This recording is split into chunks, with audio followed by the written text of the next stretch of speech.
Hello, students. This is Professor Gore, and this is part three of the American West recorded lecture. And so, in this part, we're going to be talking about conflicts with Native Americans in the West and on the Great Plains, as well as kind of immigration and what's happening in the American Southwest and so forth. Really, the settlement occurred on the Great Plains despite the provisions for a permanent Indian country that had been written into federal law and ratified by treaties with various tribes. The Indians hoped that if they resisted stubbornly enough, the whites would tire of the struggle and leave them in peace. Now, one of the most infamous massacres in American history, both in the first half of U.S. history and in the second half of U.S. history, is what happens actually during the Civil War. It's kind of forgotten for a little while in American history just because it happens in the Civil War and things get overshadowed with that conflict.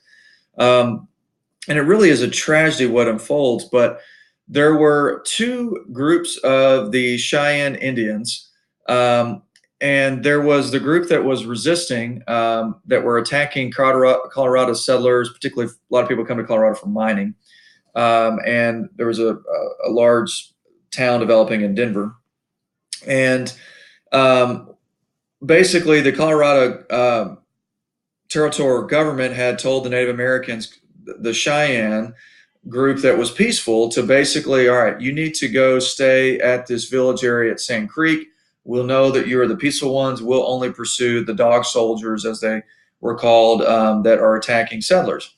Well, what happens is there was this colonel by the name of Chivington, and one of American history's great pricks, had decided that they were going to pursue any Cheyenne Indians, regardless if they were dog soldiers or not. And so he ordered the Colorado militia to ride towards the peaceful Cheyenne group at Sand Creek, and his second in command, whose name I'm sorry I've forgotten over the years, kind of was a good guy in American history, had said, "No, what are you doing? This is the peaceful group. We are not supposed to do this. This is against the law. They have not done anything to harm us." And he basically threatened to court-martial him. And the second in command refused to participate in the massacre, but he ordered his men to attack. One of the Cheyenne chiefs actually came running out, waving his hand, trying to get them to stop, thinking this was a mistake. And so eventually the Cheyenne are trying to defend themselves. And about 4,000 Native Americans were massacred at the Battle of, well, I don't know if you want to call it a battle. It's not really a battle of Sand Creek. It really was a massacre. And then there was some shooting that took place by the Cheyenne against the soldiers. About 81 soldiers, some soldiers are killed, but not 81. What happens is the Cheyenne flee. Those that were peaceful now become part of the dog soldiers. And they retaliated and killed about 81 soldiers in Montana in 1866. And the Cheyenne eventually moved north, and they joined with Sitting Bull and the Sioux to resist up there. And they actually participate in Custer's last stand in the 1870s. So Colonel Chivington doesn't escape justice, even though he was technically wasn't found to wasn't court-martialed or whatever, but actually in an alleyway in Denver, he gets stabbed to death, and his murder was never found. I'm kind of wondering if they just kind of let that one go, and so forth. But the second in command doesn't get court-martialed after all, and says this guy committed murder, basically. So anyway, that is an example of one of the worst cases of in American history of really just bad people doing some bad things, with Colonel Chivington ordering that attack. So why in the world would the Native Americans agree to surrender their lands in the years after the American Civil War?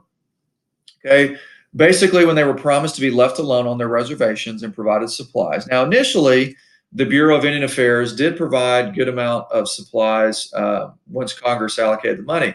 But over time, the supplies became less and less and worse, and there wasn't enough money allocated for the reservations. And that's going to be a problem. Now, here's the reasons why Native Americans resisted. One, massacres like Sand Creek. Okay. Secondly, punish whites for breaking treaties. Typically, what would happen is the government would make treaties. You would have settlers or miners that would come in. They would break the treaty, and the U.S. military gets called in to clean up the mess. So now, the Colorado State Militia was not the U.S. Army at the Sand Creek Massacre. I do want to clarify that. So oftentimes what you see portrayed in movies is, the aggression of the U.S. cavalry.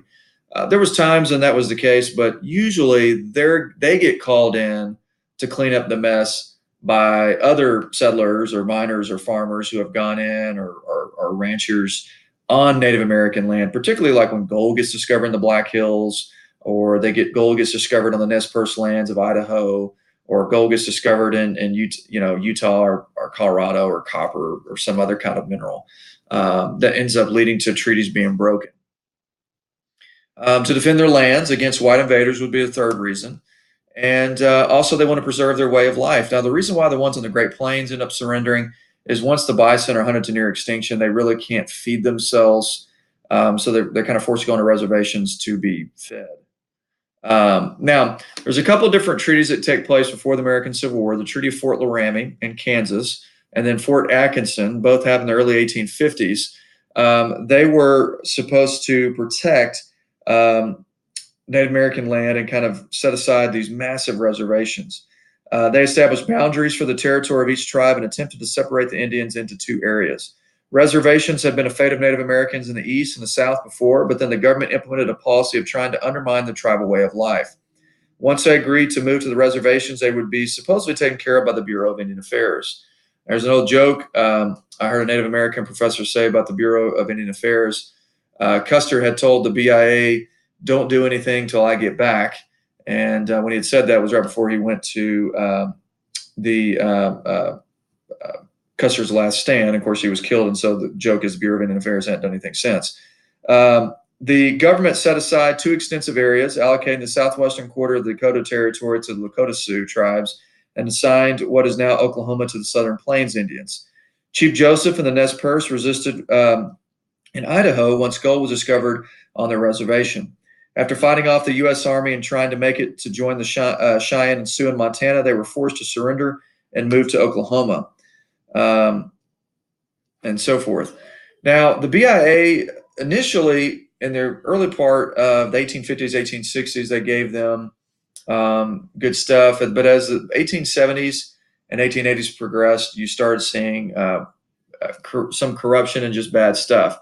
Now, does that mean every Bureau of Indian Affairs agent was not doing their job? No, not at all. There were some that on reservations did do everything in their power they could to take care of Native Americans, but there was others who were corrupt, who were incompetent, like I say, nincompoops in history. And so it kind of depended on what reservation you're at, what kind of BIA agent that you had that were trying to take care of Native Americans. The Nez Perce War, Chief Joseph resisted, tried to make it to Montana, very northern Montana, almost made it, but gets cut off and then gets taken to Oklahoma. Eventually, the Nez Perce are allowed to return to Idaho, but they have very, very little land once they return, and they were taken off the land where gold was discovered. What's ironic about that now is some of the reservations that Native Americans were put on, particularly in like North Dakota, were put there because it was seen as less desired land. Now there's oil discovered there, and you can bet those reservations are going to get a pretty penny from those oil profits, because now they have law-educated members of their tribe, and they're going to make sure they pursue legal action. The U.S. Army was kind of a small force. Really, the U.S. Army shrunk significantly after the American Civil War, and it doesn't swell in ranks again until the Spanish-American War in 1898. So it was about 27,000 men who were supposed to police this wide frontier. You had about 2,000 were African Americans. Some of the 27,000 were immigrants. The term Buffalo Soldiers came to be used from Native Americans, calling the African American soldiers that because their hair reminded them of a bison hair and so forth, which actually was a compliment, but that's where the name came from.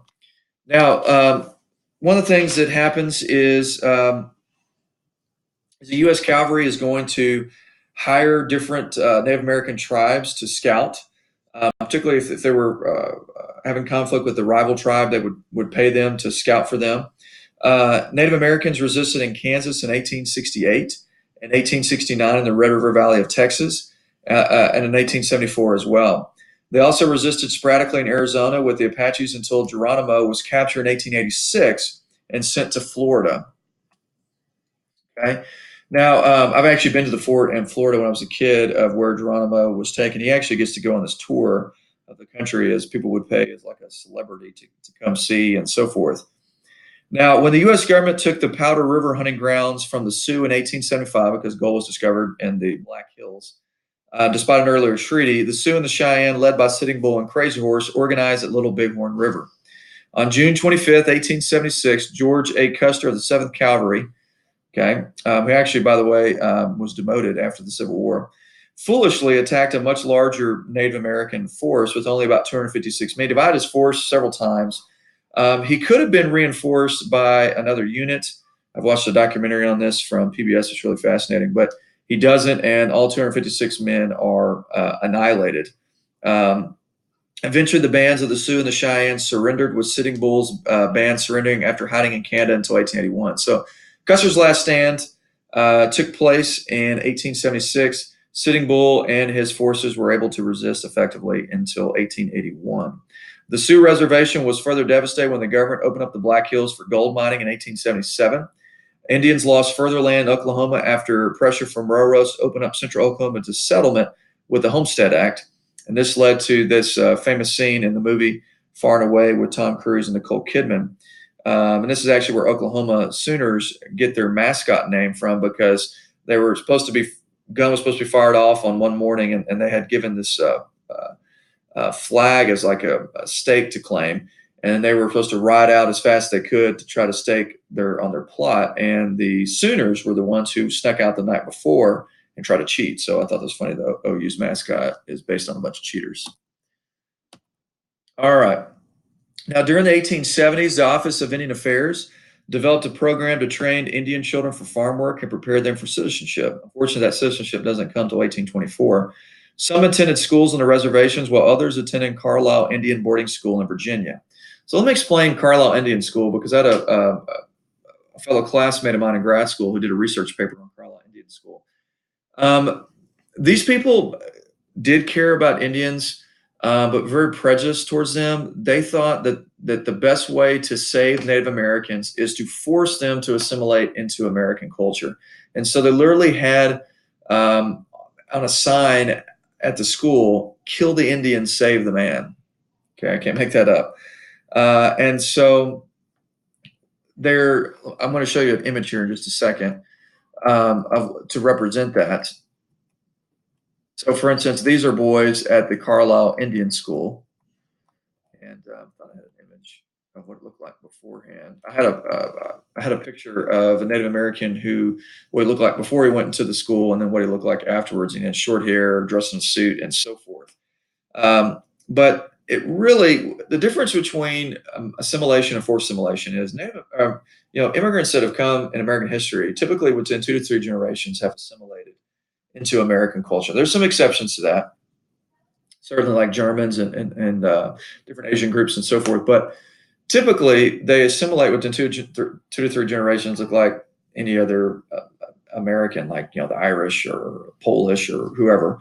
But what the thing about this and the Carlisle Indian School, as well as the Dawes Act, is that it was forced assimilation. It forced them to give up their Native American ways. And it was very difficult on these children. So the idea was that they would come back to their reservations educated, and they would be tribal leaders and so forth.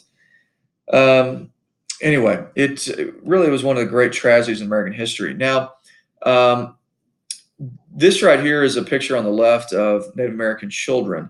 And there's a really interesting book that I had a good friend of mine who read, and I haven't got a chance to read it, I have to confess, but it's about this football team at one of the Indian boarding schools, and one of the most famous American athletes of all time, and arguably top 3, if not top 2 greatest athletes in American history. I can't think of anybody more athletic than Bo Jackson, maybe Carl Lewis, and Jim Thorpe. But Jim Thorpe was a Native American and incredible athlete. And this football team that they were first generations that lived on these reservations. These Native American guys that were tough as nails, and they were phenomenal football players. And it was a very aggressive sport and so forth. But Jim Thorpe was the first an American gold medalist in the decathlon, which you compete in 10 events, and it's incredible athleticism. He also was a Major League Baseball player, was a professional football player. I'm sure if basketball would have really been developed as much at that point, he probably would have dominated that as well. But the guy was a phenomenal athlete and had incredible speed and so forth. Now, the Dawes Act was passed in 1887. And what's interesting about this is Senator Dawes, who's named after, really did have great compassion for Native Americans, cared about them deeply. So he had good intentions, just a bad plan. And so I used to think the guy was just a jerk, but once in grad school I learned he actually was a really nice guy. Cared about Native Americans and actually legitimately wanted to help and save them.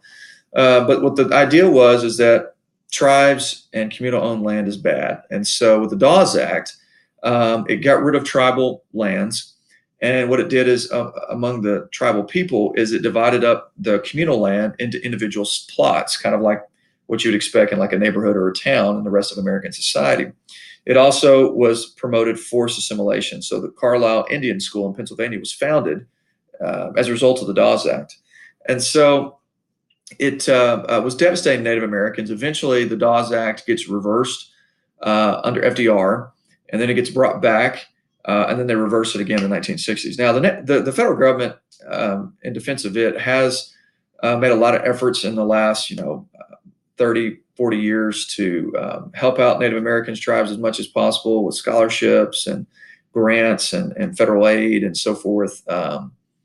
But there was a long time in American history that the federal government did not do a very good job in dealing with Native Americans. Now, there's an interesting book that caught a lot of Americans' attention. It was called A Century of Dishonor. It was written by Helen Hunt Jackson. And what she focused on is what happened to Native Americans in California, particularly with the gold rush, and just how devastating it was to them. And it really drug an American, tugged at American emotions and so forth to those that read it. Now, to come back to the Dawes Act, it did dissolve that communal tribal land, okay? And it was kind of like the Homestead Act for Native Americans. And so each Native American family was supposed to receive 160 free acres, but usually these reservations aren't on the best land, okay? You're supposed to obtain citizenship in 25 years. It doesn't happen until 1924, so that failed at that 25-year promise. And they're wanting Native Americans to give up their traditional cultures, okay? Now, the buffalo, I've emphasized this a couple times, but really almost the extermination of the buffalo get Native Americans to really surrender. And really by the end of the century, Native Americans have lost 50% of up to 56 million acres they had held previously. Now, let's talk about the Ghost Dance movement. It's very important, almost always on a quiz or a test, and the Battle of Wounded Knee that is a result of it. So much like the first and second Great Awakenings with Christianity in American history, the Ghost Dance movement is a religious revival among Native American animism, among Native American tribes. Actually started by this guy named Wovoka, who was actually on a reservation in Utah, of all places, even though it affects the Dakotas. But what ends up happening is it's actually through technologies how it spreads. It spreads to the telegraph and the railroad, as Native Americans traveled on by train to different reservations and so forth. Wovoka led this ghost dance movement where that Native Americans would perform this animalistic ritual dance, and that they would wear this clothing that basically, by wearing it, it would supposedly bring back the spirits of the dead, and you would be invincible to white bullets, and that these spirits would come back and they would drive off the white man off their land. Unfortunately, what happens is there was a band of the Sioux who had decided they wanted to go practice this ghost dance movement out in away from the reservation. And so what ends up happening is they left armed. The government fears that something is going to happen that might be resistance or something. And so the U.S. Army gets called out to disarm them. It's the middle of the winter. And what ends up leading to shooting is disputed. Here is a theory. There was one Native American adult male who was deaf, and because supposedly the chief had agreed to give up their firearms as long as they could practice this ghost dance. And they were trying to disarm this one hearing impaired Native American, and didn't understand. And as they were wrestling the gun from him, the gun went off, and it spooked everybody, and shots fired. Now, it's not proven, okay, so it's a theory, so don't take that as fact, and so forth. But what ends up happening is at the end of it, 146 Amerindians are killed, okay, and 25 U.S. soldiers are also lost their life. But men, women, and children are left, and their bodies, so-called their bodies, are frozen in the landscape. And it's one of the great tragedies in American history. It's the last conflict between Native Americans and the U.S. Army in U.S. history. And it was terrible what ends up happening with the Battle of Wounded Knee. There's a famous book called I Buried My Heart at Wounded Knee, and it's just about the conflict and so forth with Native Americans and the U.S. government and settlers. And this is one of the dark periods in American history. We've talked about, particularly in U.S. history, one about slavery, and its dark part in American history, and then conflict with Native Americans is right there with it. This was a medicine man who had lost his life. When we think of Native Americans on the Great Plains, we think of this, and it ends with this. This was Bigfoot, not the fictional creature, but the leader. This is his body frozen in the ground. Now we're going to change gears and talk about mining. And so mining was a big deal in the West, and one of the reasons why there's a lot of conflict with Native Americans in the West. Now, fewer than 100,000 Euro-Americans, roughly 25,000 of them, Anglo, the rest Hispanic, lived in the far West when it became a territory in 1848. With the discovery of gold in California in 1848, and the big swarm of gold prospectors coming in 1849, 1850, which is why they call the San Francisco 49ers, extraction of mineral wealth became the basis for the far West development. By the 1860s, California was a booming state with 300,000 residents, also they were building tons of city buildings and so forth in San Francisco and Sacramento. Had about 50,000 residents in San Francisco alone in 1860. It was also the hub of the mining empire that stretched to the Rockies. Gold was discovered in Nevada side of the Sierra Nevada in the Colorado Rockies, along the Fraser River in British Columbia. New strikes occurred in Montana and Wyoming during the 1860s, a decade later in the Black Hills of South Dakota, which caused conflict with the Sioux, and the Coeur d'Alene region of Idaho during the 1880s, which caused conflict with Nez Perce. And then also gold was discovered in the Klondike region of Alaska in the 1890s. That's really the last kind of gold rush in American history. Towns sprung up overnight. At least 100,000 fortune seekers flocked to Pikes Peak area of Colorado in the spring of 1859 when gold was discovered there. The miners ended up making their own law in these areas, which led to excluding or discriminating against Mexicans, Chinese, and African Americans in the gold fields. Real miners deep in the mountains and hills required mine shafts, crushing mills, and lots of money and technology to be profitable. Soon mining became a business enterprise. So instead of small scale, average Joe miners out there mining, it ends up becoming corporate mining. Just like you have corporate farming that develops on the Great Plains, you can have corporate mining in the Great Plains the Western Mountains. When the largest, I should say this, eventually the more successful mining camps turned to big towns like Virginia City, Nevada. The reason why that took off is because the largest silver discovery in North America in 1859 was discovered there. It was called the Comstock Lode. And it really turned the town into a city. These towns consisted of saloons and brothels, and men also outnumbered women in these towns. Eventually, metals such as copper, lead, and zinc became more profitable back east because of the Industrial Revolution. Entrepreneurs raised capital, built rail connections, financed the technology for treating lower-grade copper deposits, constructed smelting facilities, and recruited a labor force. These miners eventually organized into trade unions for protection. Eventually, they would develop a near monopoly with control of Western copper and lead production. Okay. Here's some miners getting into the mountainside. Really, mining is a fascinating enterprise, and not all miners are rough individuals. I don't want to portray that at all, but oftentimes the most lawless areas were in the mining towns, and usually miners helped contribute to a lot of conflict with Native Americans. can see this big enterprise. One of the things they did is they would start developing high pressure water hoses to spray away the mountainside, which is devastating the environment. We don't do that anymore now. But so miners did discriminate against Hispanics and Chinese and Native Americans and so forth, along with African Americans as well. But really, what leads to the success is minerals such as copper, lead, and zinc. Now, in the Pacific Northwest, because of the mining boom to the south in California, Oregon and Washington grew in population, particularly with farming. By 1890, there were nearly 750,000 people living in the two states.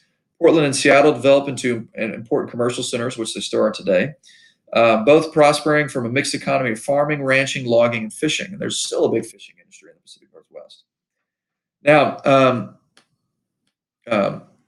I think that's kind of interesting too, but these trade unions formed in the West for mining.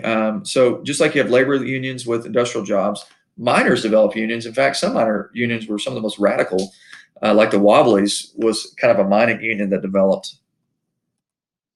Now let's look at the Hispanic Southwest. This is kind of a forgotten time in American history because you think we think of Hispanics, immigrants have come in the last 50, 60 years. That's not the case. You had Hispanics that have been living in Texas, New Mexico, and California for 7, 8, 9 generations. I mean, and like the original Tejanos and so forth. Hispanics, thanks to the Spanish, had made settlements and outposts along their border. The biggest settlements were in and around Santa Fe, which I love that city. In fact, my wife and I were there 2 summers ago. Great food. If you ever have a chance to visit Santa Fe, it is a unique, cool town and big tourist area, but still it is awesome and well worth visiting. And the climate's great. I love it. Also, the Spanish helped bring settlers on the upper Rio Grande Valley. Santa Fe consists of about 4,600 residents in 1860. Other towns like El Paso, which is got over 1 million today, as well as Tucson, which is where the University of Arizona is located, were a little bit smaller. Their economies consisted of mostly cattle and sheep ranching. South Texas consisted of family-run ranches, while elsewhere in the Southwest consisted of a social hierarchy. The Dons, if you've ever seen the Zorro movies and so forth, they always talk about like the wealthy Dons. The Dons occupied royal land grants and were part of the elite. They were proudly Spanish and loved the aristocracy. The lower class consisted of servants, artisans, vaqueros, which are Hispanic cowboys. So they're the original cowboys in not only American history, but North American history. And also farmlands. New Mexico had a large mestizo population, which is a Spanish and Native American mix. New Mexico experienced a more peaceful coexistence with the natives than California. California was one of the great tragedies of American history with Native American relations. California's Native American population was nearly wiped out by the Spanish and later the miners with the California Gold Rush. And by the 1880s, just a handful of the original Hispanic families still retained their Mexican land grants thanks to the Anglo intrusion. So really just settlers come in and adios to the Spanish Dons. Many local Hispanics in these areas of California, Mexico, and Texas enjoyed communal land. Once this was threatened by ranchers who fenced off their private land, Hispanics such as the Los Pobres, the poor ones, in New Mexico organized night raiding parties to put a stop to it. And after 1900, when Anglo farmers swarmed to South Texas, the displaced Tejanos responded with sporadic but persistent night raiding attacks. So there was violence occurring in the early 1900s. Nevertheless, many Hispanics became part of the Mexican-American working class as the Anglo economy developed. Now, as far as Mexican migrants, in terms of immigrants coming particularly from Mexico, in Texas, you had about 20,000 Hispanics that come in between 1850, or there was about 20,000 in 1850. And then by 1900, in 50 years, that population has increased by 145,000 to 165,000. Some came as contract workers for railway gangs and harvest crews, but virtually all were relegated to the lowest paying and most difficult work. And everywhere in the Southwest, they faced discrimination. Now let's talk about the immigrant group that probably faced the greatest persecution of any immigrant group in American history, and that's the Chinese. Thousands of Chinese immigrants came to the United States due to the gold rush, at least initially, but a lot of them really found work in the railroads. They made up about 40% of the California labor force. About 200,000 came between 1850 and 1880. A lot more men that come and than women, and very few Chinese families immigrated. And a lot of the women that come, some of them are tricked to going into prostitution. They primarily originally came from mining, but railroad construction is really probably the biggest occupation. And then also they developed into farmers. The Chinese didn't just go to the United States, though. They also went to Australia as recruited indentured servants. Hawaii, in fact, there was a large Chinese population in Hawaii. Also, Latin America. We forget about Chinese coming to like Chile and Argentina and others. Also, Indians went to Fiji and South Africa. Those are India's population, and the Javanese went to Dutch colonies in the Caribbean. Once in America, the Chinese immigrants normally entered the orbit of the six companies, a powerful confederation of Chinese merchants in San Francisco's Chinatown. Most of the arrivals were young men, eager to earn a stake and return to their native Cantonese villages. The women that did come mostly worked as servants and prostitutes, sad victims of the desperate poverty that drove the Chinese to America, because they were coming because of the Taiping Rebellion and all the disruption that caused. Some were sold by impoverished parents. Others were enticed or kidnapped by procurers and transported to America. Early on, Chinese men worked in the gold mines and Transcontinental Railroad, making up 4/5 of the labor force at one point. Once it was completed, they scattered, working agricultural, mining, or railroads. Now, the anti-Chinese backlash. And so really what's interesting is, and I think I found very ironic, is the leader of this anti-Chinese backlash who helped get the Chinese Exclusion Act passed in 1882, which banned Chinese continually coming to the United States. Dennis Kearney was his name. He was a member of the Working Men's Labor Union Party. He actually was an Irish immigrant himself. Okay, so it was job competition. He liked the Chinese accepting lower wages than his Irish counterparts and so forth. And really, it's kind of sad. Dennis Kearney and the Working Men's Party in California pressured the U.S. government to pass the Chinese Exclusion Act in 1882. President Hayes vetoed it, and then they overrode his veto. Once the demand for cheap labor increased in agriculture in California, Japanese immigrants met the need until the immigration was restricted in 1908. Since then, Mexican Americans have met the increased demand for cheap agricultural labor. In fact, later Japanese are going to be discriminated against when World War II breaks out. This is a political cartoon. Notice how they portray the Chinese. Now, the hairstyle of the Chinese, where they would shave their head and they have this hair on top that would be braided into a long ponytail. That was actually an accurate hairstyle. Now, the way they're portrayed is ignorant and so forth is completely a biased thing. But the hairstyle, the reason why that was placed, the Chinese get invaded by the Manchus, and it was called the Qing Dynasty, the last dynasty in Chinese history. We covered this in World History 2. The Manchus forced the native Chinese to have their hairstyle that way. That was distinguished the Manchurians from the Chinese. So that they just continued the hairstyle because it was all they knew when they came to the U.S. Look at this one. This is portraying immigrants and Native Americans and the Chinese poorly. This is President Hayes vetoing it. They're saying he's committing political suicide. Hayes actually doesn't get to run for re-election. Gets rejected. Now, the national parks are created at this time, and first national park is what becomes the first national park in 1872. It's Yellowstone. My man Teddy Roosevelt establishes more national parks than any other American president. He's my favorite American president. He's really our first true conservationist president. And he issued a ton of executive orders to set aside federal protection of land. And actually created the first conservation conference to try to push for conservation of natural resources. So Roosevelt was a guy who didn't believe that you shouldn't use, natural resources, but that you should always preserve some to keep it for future generations. Here's John Muir with Teddy Roosevelt touring Yosemite. Muir was an interesting guy, one of the great people that push for conservation of resources. He's a little different. Teddy Roosevelt's like a conservationist. John Muir didn't want them to touch nature at all, like in terms of any kind of business development or mining or forestry or anything like that. Teddy Roosevelt's like, you do some, but you always preserve and you protect certain lands. Muir also thought that the trees talked and had spirits. The Sierra Club was founded in 1892 to push for the protection of the environment. They're, I think, the largest group to this day for that. Now, let me cover Southern California real quick, and then I'll get to Frederick Jackson Turner real quick. Due to the dryness of Southern California, few people immigrated to the area. The Southern Pacific Railroad advertised aggressively to attract settlers to Los Angeles. When the Santa Fe Railroad arrived in 1885, a furious rate war broke out. One-way fare from Chicago or St. Louis to Los Angeles dropped to $25 or less, which is an incredible deal. Thousands of settlers came mostly from the Midwest. Los Angeles County, which had less than 3% of the state's population in 1870, had 12% by 1900. California began also to abandon its primary cash crop of wheat in favor of fruits, nuts such as peaches, pears, oranges, almonds, and raisins. In fact, California is still the biggest fruit growing part of our country today. And because of refrigeration, we can now get that fruit all across the country.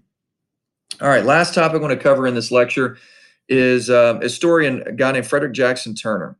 In 1890, he publishes a thesis. It's called the Frontier Thesis. He was a teacher at the University of Wisconsin, and he had argued that the frontier had always been a part of American history. And he said in 1890, the frontier is now closed, that they have settled up the Great Plains and they've gone up to Alaska and so forth. And also the U.S. Census said the same thing as well. And he argued that the frontier had always been a part of American history. And so people are going to read this thesis and say, well, the United States needs new frontiers. And this is going to be used as an argument to expand to new territory outside of the United States, such as Hawaii, the Philippines, Puerto Rico, Guam, and other places. And so remember that when we get to Module 2, because this is one of the causes of American expansionism. Okay. Here's Frederick Jackson Turner, who rocked a good stash back in the day. And that's it.